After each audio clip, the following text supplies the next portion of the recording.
Hello everyone, welcome back to our channel orthodontic course. I am doctor Kapil Saroha. आज हम case discuss करते हैं। Last time हमने जब केस स्टार्ट किया था तब हमने डिस्कशन किया था क्लास 2 डिवीजन 2 के हमने 2 केसेस पोस्ट किए थे, जिसमें कि हमने डिफरेंस आपको बताया था कि क्लास 2 डिव 2 जब होता है तो ग्रोइंग ईयर्स में आपको क्या प्रिकॉशंस रखने हैं और जब ग्रोन अप एक अडल्ट है तो उसमें आपको क्या करना। तो उसमें 1 मंथ के अंदर क्या चेंज मिलता है ये मैं आपको दिखाता हूँ। ये एक फोटोग्राफ है, इस पर आप डेट देख रहे होंगे 6 मई का फोटोग्राफ है। 6 मई को जब हमने स्टार्ट किया था दिस वॉज द कंडीशन। ये क्लास 2 आपको दिख रहा होगा, तो ये कंप्लीट तो दिख ही नहीं रहा है। मैं इसको एक लेटरल प्रोफाइल से आपको दिखाता हूँ। आप इस लेटरल प्रोफाइल से देखोगे तो जेट बिल्कुल भी अवेलेबल नहीं है। तो जब ये बिल्कुल भी जेट अवेलेबल नहीं है तो आपको इसमें क्या करना होता है, आपको बॉन्डिंग करना है।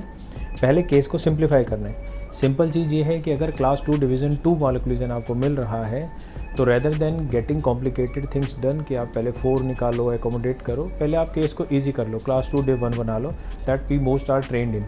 वो बनाने के बाद आप उसको करो। तो अब एक महीने में क्या चेंजेस आए हैं that I will show you. ये आप देख रहे हो, एक हमने नाइटा वायर लगा रहा है। मैं इसको दबाता हूँ, कितना इजीली फ्लेक्सिबल है, दब रही है। ये ओवन 2 नाइटा वायर हमने लगाई considering the amount of crowding.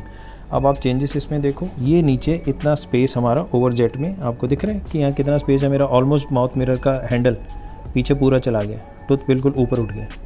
तो this is the amount of space that we gain.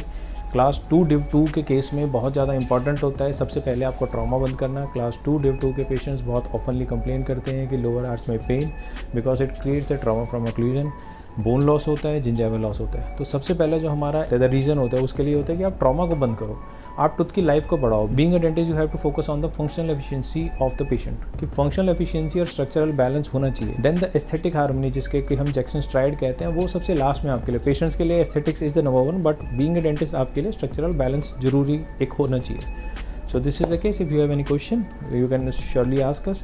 अभी हम इस वायर को कंटिन्यू रहने देंगे for the next 2 months, then we will see what are the changes. Thank you.